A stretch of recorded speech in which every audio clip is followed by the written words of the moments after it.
Mga katas na indikot king makasarang opisina ning Department of Transportation o DOTr king kilub ning Clark Freeport Zone.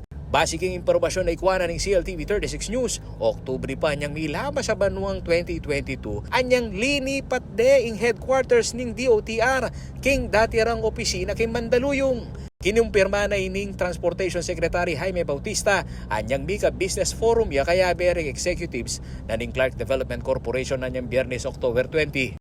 Sa ngayon, walang masyado pang lumilipat dito sa Clark City. No? In fact, yung Department of Transportation, we used to have offices here in Clark, no? For I think 4 or 5 years. No? But we decided to transfer back to Manila. No? Kasi yung reason for transferring to Clark during that time is because we're expecting that other government offices will move. No? Unfortunately, walang sumunod sa Department of Transportation.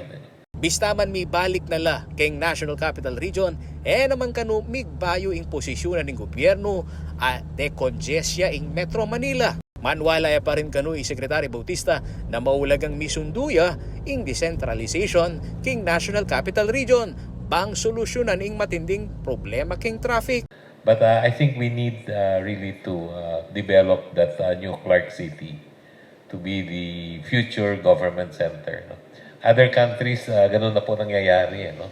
In fact, I was in Indonesia a few months ago with the president and we got information that the government center in Indonesia will be moved from Jakarta to another city which is quite far from Jakarta. No? Siguro other countries also adopt that policy and practice. No?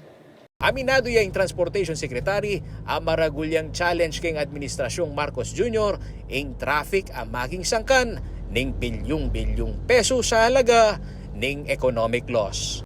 Speaking of traffic, a 2019 study by the Japan International Cooperation Agency or JICA showed that in 2017, the economic impact of road traffic was pegged at 3.5 billion pesos a day for Metro Manila and 2.4 billion pesos for the surrounding provinces of Bulacan, Rizal, Laguna, and Cavite.